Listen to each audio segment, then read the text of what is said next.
The Shadow Minister. I ask leave to move amendments 1 to 12 as circulated in my name together.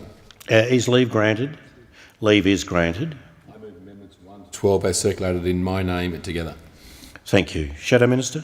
Thank you, Mr Deputy Speaker. Let me be very clear, the Coalition doesn't have a problem with trade unions. It doesn't have a problem with trade unions providing representation as employee representatives.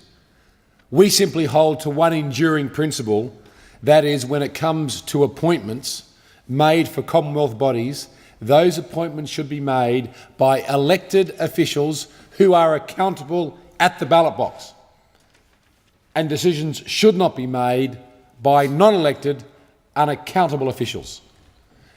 The amendments circulated in my name simply provide the ability for the Minister to appoint all of the members of the board. If the Minister wished to appoint 9 out of 11 who are trade unionists, so be it. The Minister is accountable to the Australian people. He is accountable at the ballot box. The Minister has those range of choices.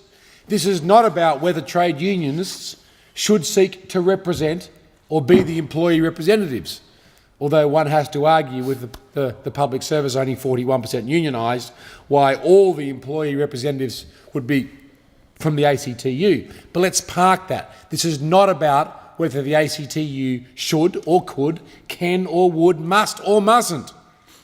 It's about elected officials accountable at the ballot box, making decisions on who provides the governance over Commonwealth bodies, boards and statutory funds. That's what it's about.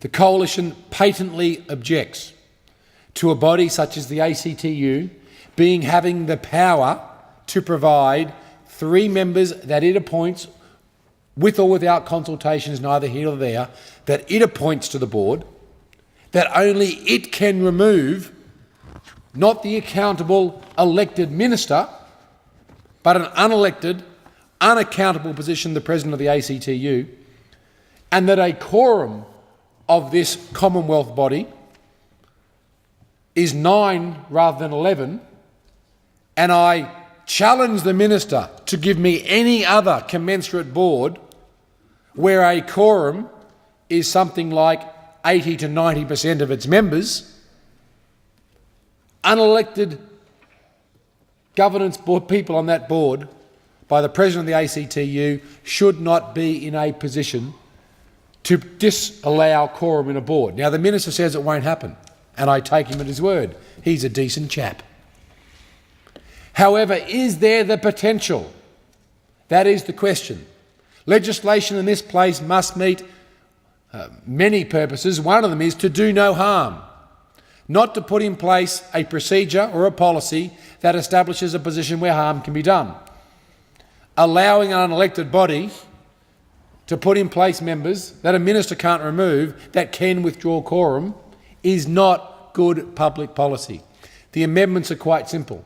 They have nothing to do with being for or against trade unions. They have nothing to do with should trade unions be employee representatives. They have nothing to do with that, though the government will try and put a smokescreen over the Australian people.